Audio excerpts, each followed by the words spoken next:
G'day and welcome to another episode. My name is Daethstro, the Aussie Geek, and today we are looking at the power of the Prime's Rippersnapper. Now, I will say that the G1 toy Rippersnapper is almost as important to me as the G1 Swerve was, because where Swerve was my very first Transformer, and I got it from my grandparents, Rippersnapper, I got the G1 toy while I was in hospital with tonsillitis. I was about 7, 8 years old.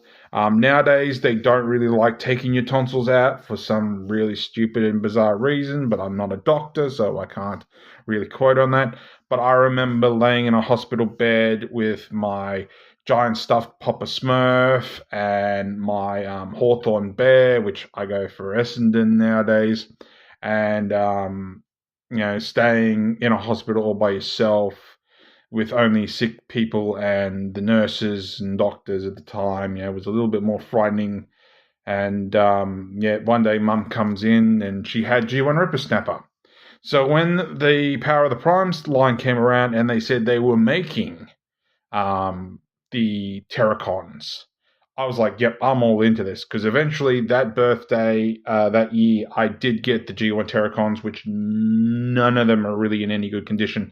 But the fact that all these years later, which was 2-3 years ago when this line came out, the fact that I could complete my Terracons, I was ecstatic. And of course, even more so, the fact that I got Rippersnapper again.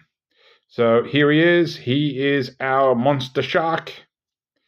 He does look really good. I really do like him. My joints are a little floppy, even though I don't really have him in robot mode.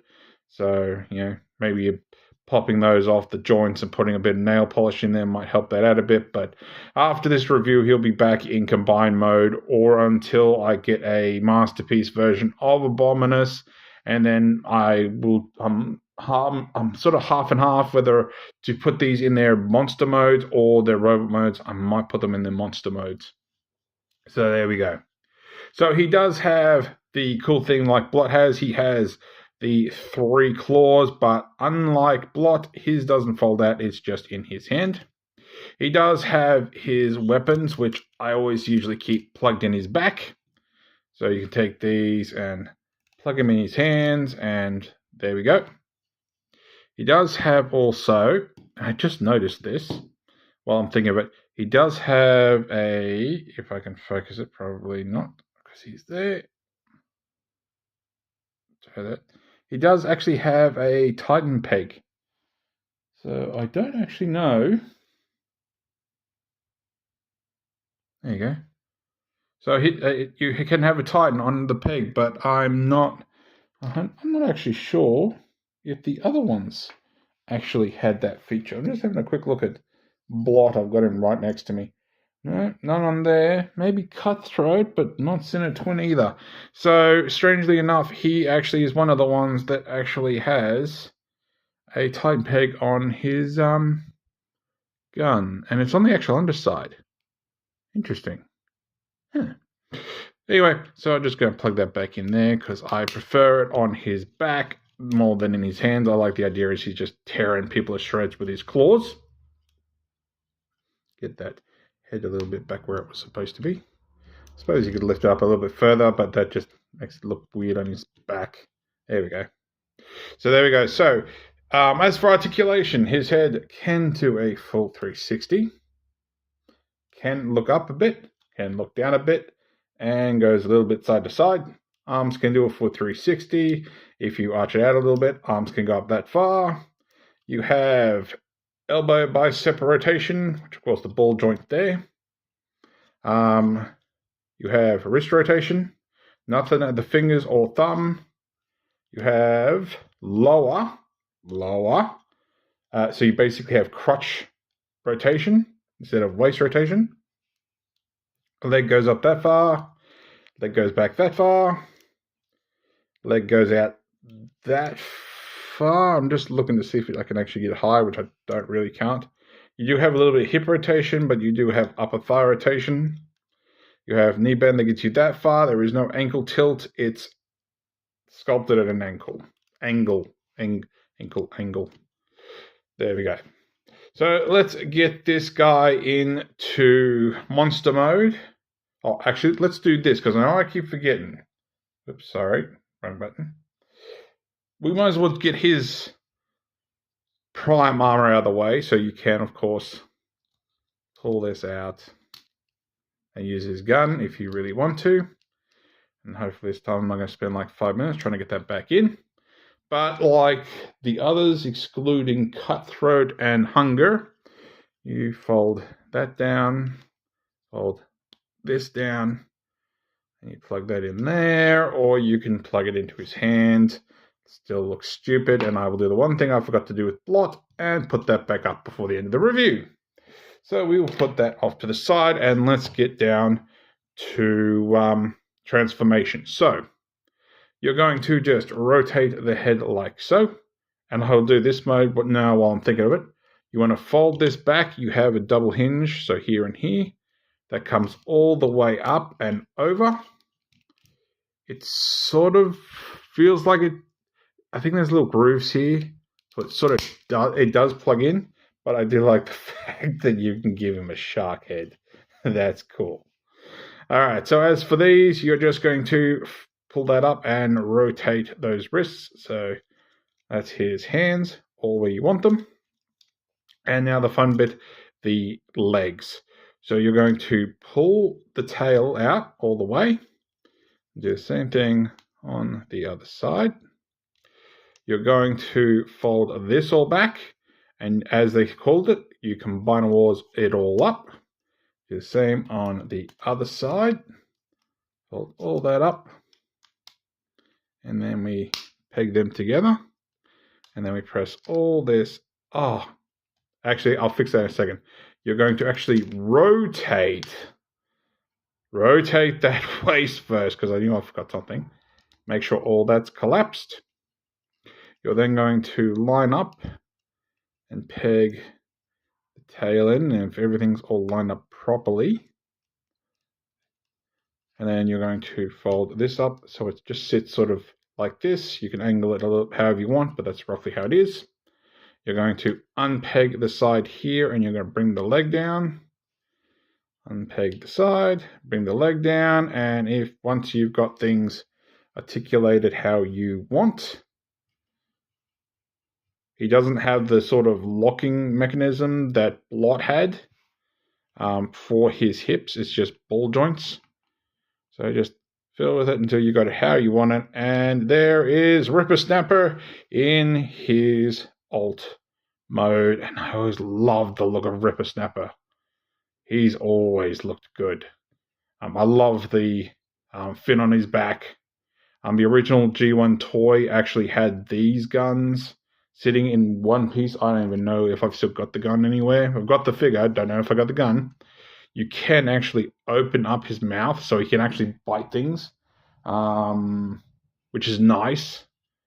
So that's always good. As for articulation, arms can do a full 360 also. This looks like the way Blot's arms are, but they will not pop out, so don't try. I think they're pinned in. Arms do all the same things, but of course, if you want the monster claws, you've got to have it at the front. But of course, if you want to be weird, you can always have it folded down. Legs do a full 360 if I don't pop them off the peg. They go out that far. So like I said, it's not like Blots that have a hinge. It's just a ball joint. Tail can move how you want it, so you can have it further down, you can have it further out. This way it does sort of break the sculpt, but it's all up to you.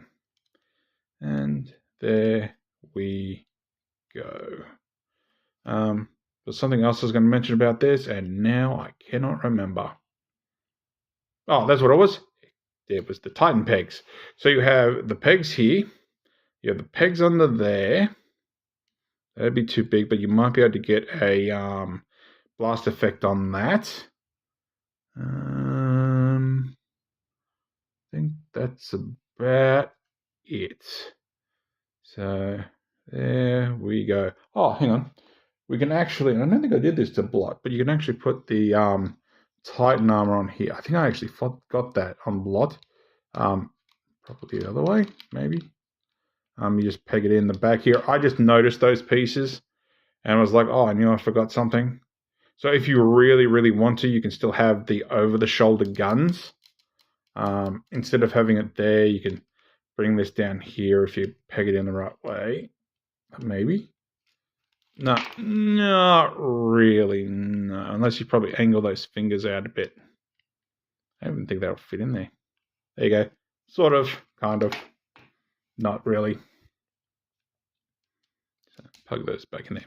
All right, so let's get into limb mode. So we'll do legs first, and then we'll go to arm. Which, sorry to say, as far as I'm concerned, this guy's an arm. So what we are going to do is, we don't even really have to undo any of this, but I'm just going to bring, oh no, I won't. Sort of bring it up and bring it in. No, I might actually need to open that up. I thought I might have been able to scapegoat it, but I think I actually need to put part of the tail inside, really?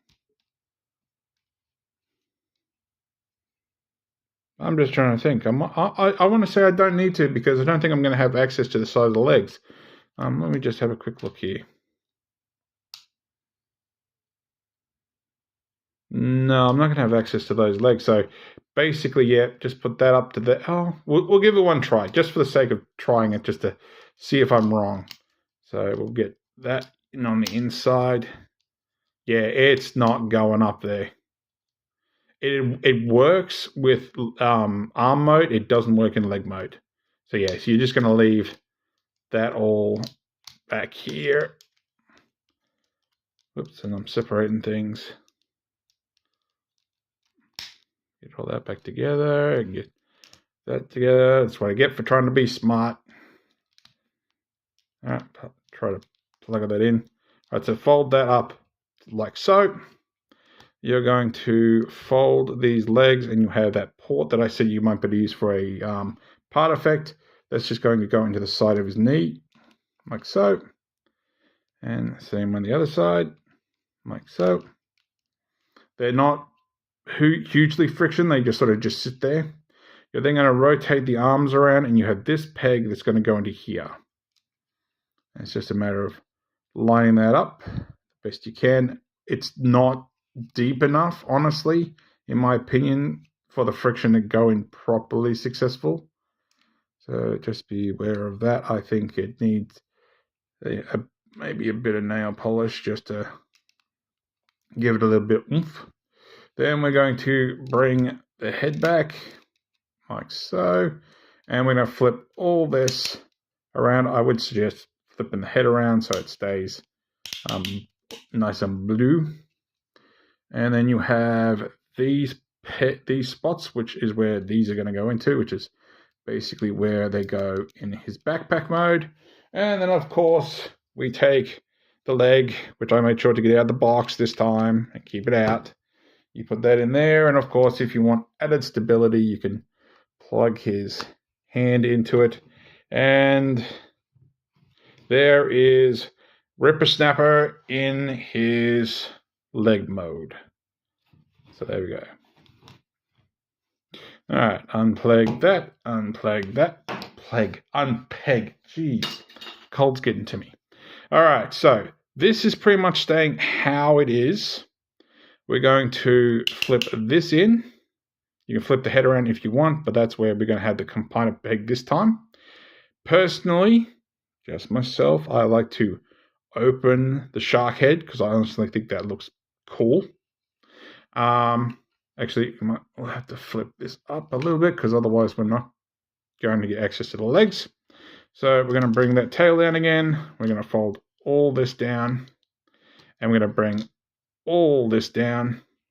And the legs are just like pretty much blots, I want to say, because of the way the legs are set up.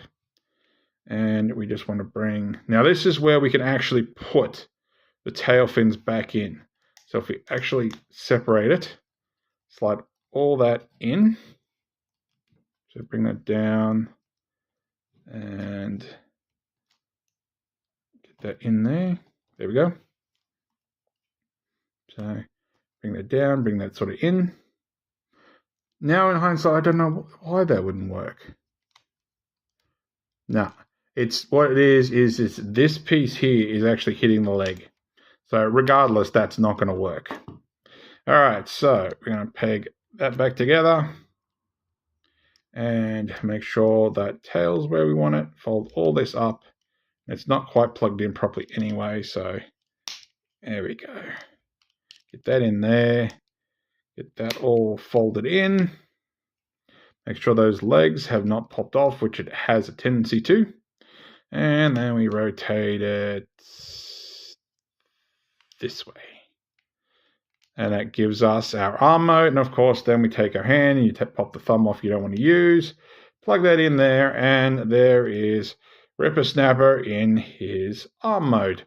And of course, like before, if you use it this way, you'll only have access to the hips because that doesn't bend very far. But if you use it the other way, you get that, plus you get the addition of sort of an elbow. So it's a sort of double elbow, but it does sort of hinder itself at some point. So it's up to you how much you want to use these joints here. But of course, then your feet are up here, but yeah, each to their own. All right, so let's get it back into animal mode, and then we can do size comparison. So unplug that. We're going to rotate this way and close that mouth up, and we're going to bring this around. Head's the right way we want it. You're just going to split the legs, unplug the sides of the arms, rotate those fingers, and if you didn't move it like I did, just get that down, plug that back in. Doesn't hold secure, it's not super tight. So just know that. And there is Rippersnapper back in his robot mode. Although I don't know why it always is that I'm always wonky after I've done transformation. I think something's sitting in the wrong spot. Perhaps yet my knee's not quite plugged in properly. Because it's this tab sort of going into this groove, but it's not super secure. So if it's not standing straight, chances are that's why. There we go. Now he's all nice and secure. All right, so size comparisons. Here he is with MP10. Bring it back a little bit. So if we go for the top of his head, he's about crotch height. If we go to the top of the shark's head, he's about waist. All right, now for the other Terracons, and I've had to move them because I need room on my side table. There he is with Blot. Try to organize a little bit better. Here he is with Cutthroat. And here he is with... Oh, yep, I fixed that one up. And here he is with Sinner Twin. So that is the 4 limb bots done. All we have left is Hunger. And then, of course, then we have the Combine and the Upgrade kit. So if you like this video, give me a thumbs up. If you didn't like this video, give me a thumbs down. I promise you it will not hurt my feelings. Subscribe, ring that bell, leave me a comment, and thanks for watching. I'll catch you later.